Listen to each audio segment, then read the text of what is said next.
fyonda like usige na comment yawe uheze ufyonde na subscribe kugira ngo ugumane natwe ku mwanya ku mwanya. Turatangura utaraba Miss Burundi, ni yahe conception canke image wari wihaye ya Miss Burundi? Bon, image nihaye ya Miss Burundi nkigitangura kuja kwiyandikisha. Tout d'abord nabona umukobwa kujya twama tuvyumva twese azi ubwenge mwiza mbwa mwiza urumva je sinagishimira ko cyane gose ko wacumengo nabonye yuko ari je muntu wambaye azi ubwenge mbwa mu nyuma nariyumviye ndavuga ati nta muntu yoba mwiza kurusha abandi kandi nta muntu yocubwenge kurusha abandi kuko nta gipimo c'ubwenge kiba gihari mugabo nabonye ati ni guserukira ni kuba ufise ayo ma critères n'ayo ma qualité hama ukabirepresenta kuba umu ambassadeur nyene bien sûr rero niyo image niha ya Miss Burundi tout au départ kandi ndumva niyo kifise.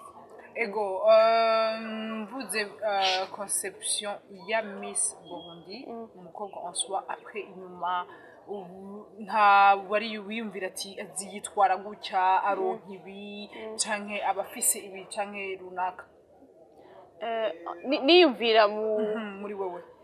Bon, bien évidemment, d'abord, ouais, une célébrité. Uri umuntu aho uciye abantu baravuga ati ibyo ni Miss et tout kandi hari n'utundi opportunité cyangwa ama avantage donc nk'ubu canke nari nzi ko nzobamwo kubera nzi bambaye Miss nk'ikiri Bernice atari Miss Burundi ntari gushobora kubamwo canke ntari gushobora gushikako niko. Mbega iyo conception wari wihaye niyo yabandanije ubaye Miss Burundi canke hariho ikintu cahindutse avuga ati hari ibyo nari niyumvira ubu ntafise canke ntakimono canke hari ibyo ntiyumvira naronse? Ego hariho ivyagenze uko nari ndavyiyumvira n'ibindi ntasinze bimeze uko mugabo nibaza yuko ivyo nabonye bitameze uko ni Miss uranakora kandi ubwa mbere umengo ni Miss nyene byose barabiguha umengo ni Miss nyene yamikaye mugabo suko bimeze umva ni Miss uragerageza gukora uragerageza gucayya nino kugira ushobora gutera imbere ushobora gushika kuri vya bindi wari ubibaza kuzoshobora kuronka. Yego uravye projet wari wateguye hari amahigo yaguha yo kuba wotwara ikamba rya Miss Burundi? projet amahigo yamaye projet wari ufise wari wateguye upresenta muri Miss Burundi hari amahigo wabona menshi yoguha kugira ngo utware ikamba? Bon ego kuko nibaza ko projet twayipresenta kuko caba ari ikintu kiri ku mutima kandi uvuga uti ikinye ndabona ko gifitiye akamaro igihugu canke ni ikintu gikenewe kugira ngo gishobore gushika ngaha mu Burundi donc sinari gushobora gufata projet mbona yuko umengo itompa amahirwe canke yongabaniza amahirwe yo kuba Miss Burundi bien évidemment projet nari ndabifise ko espoir nyinshi yo gushobora gushika kugira mbe Miss Burundi. Nka Miss Burundi umaze gushika kuki?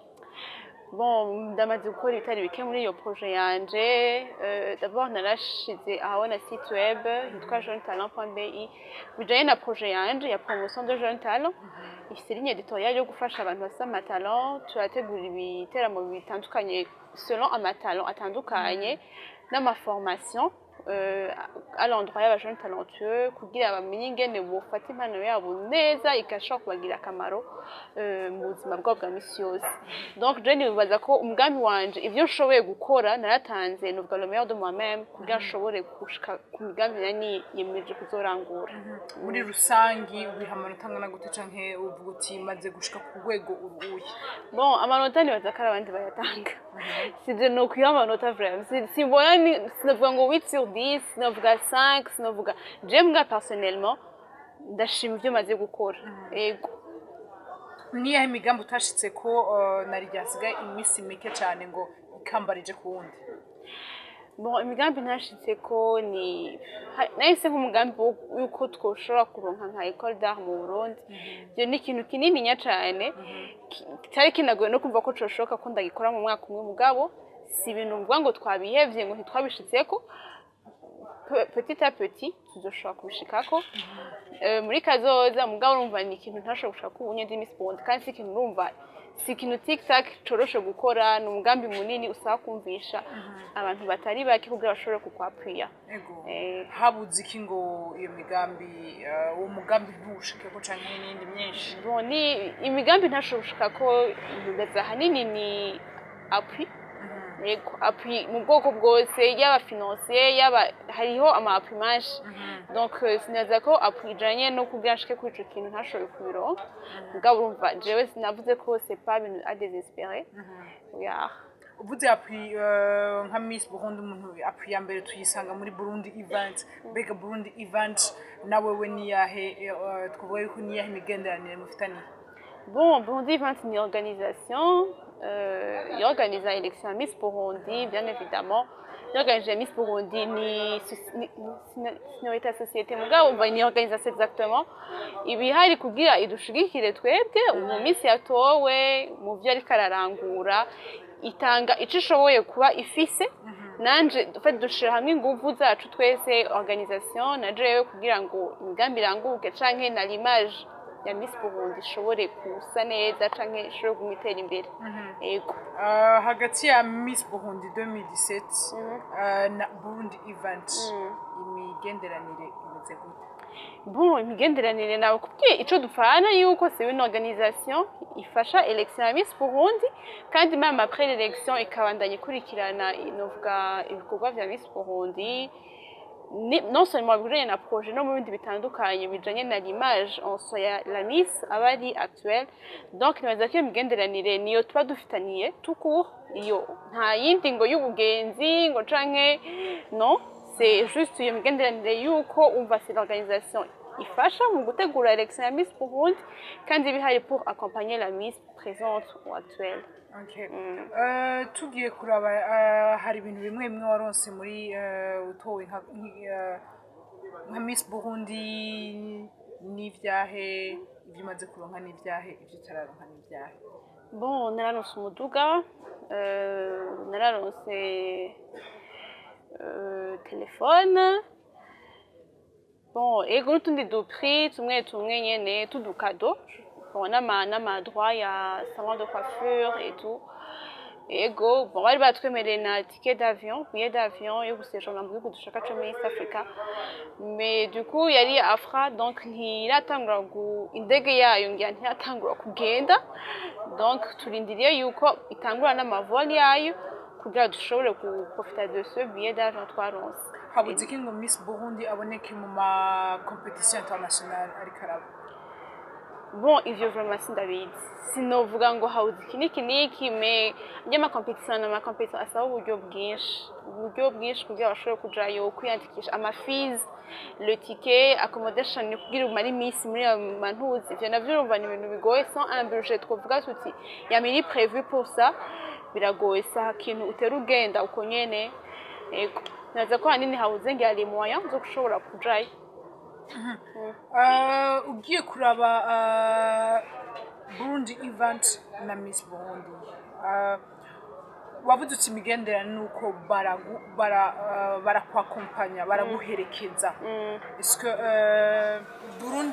Burundi event mu kuguherekeza hari soutien financier kuko uravuze uti mbura kenshi uburyo bw'amafaranga kugira ngo ushobore kuja hanze, hari soutien financier ubakura ko canke banagufasha kurondera? Bon, en fait,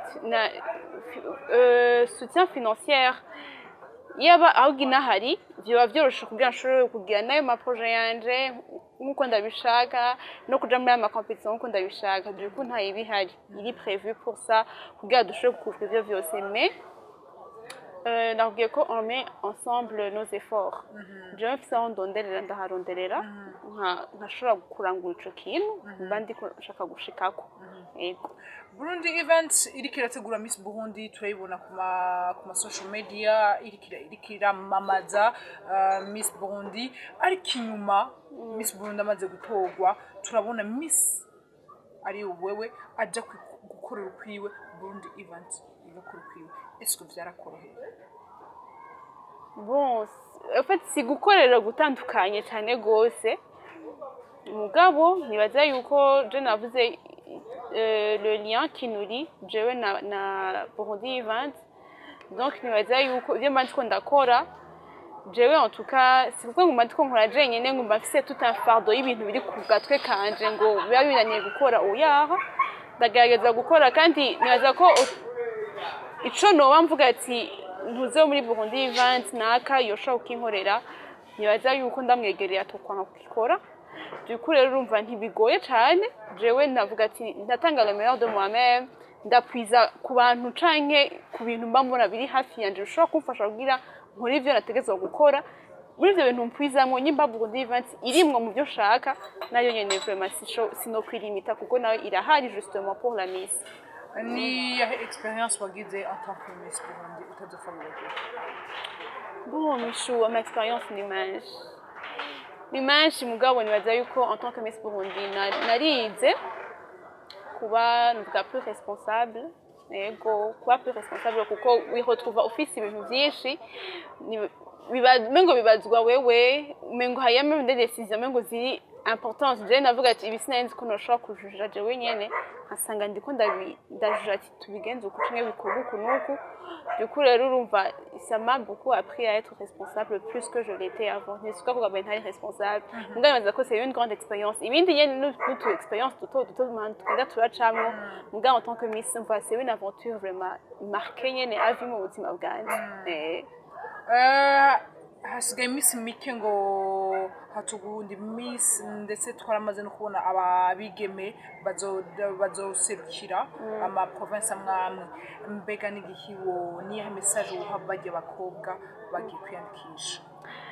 Bon ntibadebukirwe canke ngo barambirwe donc elle ne lâche pas les bras bakore cyane umuganyonzi ujyaza kwa Miss Burundi gusa mwese urashaka kuba umuganyonzi kugatwe kavuga ati je ndabizi yuko non ntatsinze non ntatanye couronne j'ai donné le meilleur de moi-même nakoze ibishoboka kugira ngo gushika kuri ico nashaka gushikako kandi bamenye yuko unye bari novuga ahantu twese tuko turababona nibaprofite nibatwereke ico bashoboye kugira ngo naho batuba Miss Burundi bavuge bati je nyimba narerekanye ko nshoboye iki on ne sait jamais les opportunités les avantages tumenya aho zivuye surtout lorsque on sait opportunité yo kuba novuga devant un grand public nk'iyo bari kumwe kano kaye sigiye kinini bizomara nka 2 mois canke 1 mois et demi baboneka gose ngabo qu'elles essaient d'en profiter au maximum kandi bafote ko kuja muri Miss Burundi atari gutsindira gusa la couronne et tout kuba la Miss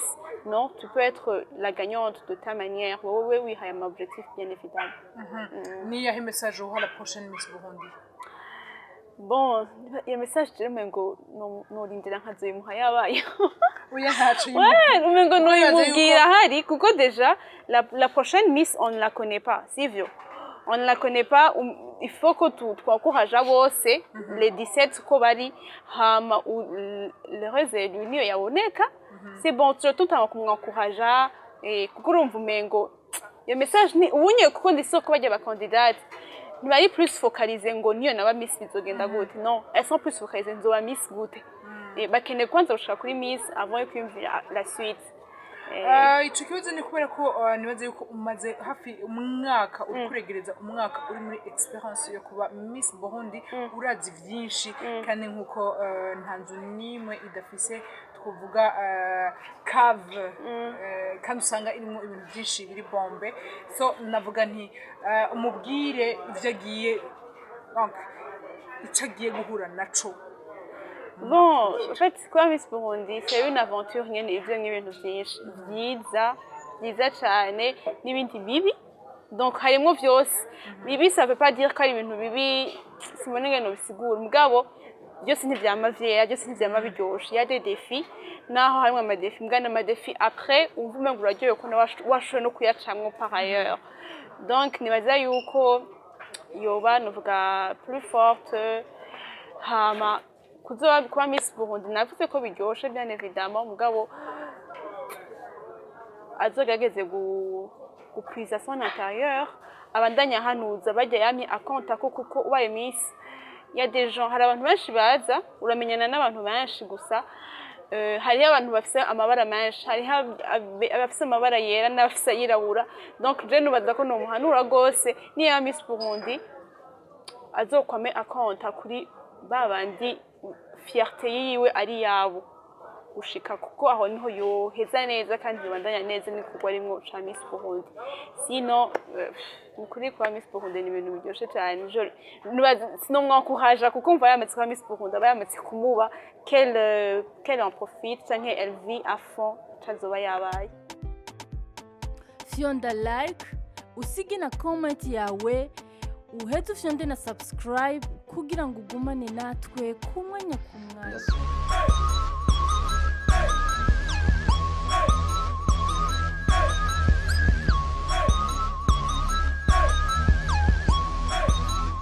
Fyonda like, usige na comment yawe, uheze ufyonde na subscribe kugira ngo ugumane natwe kumwanya kumwanya.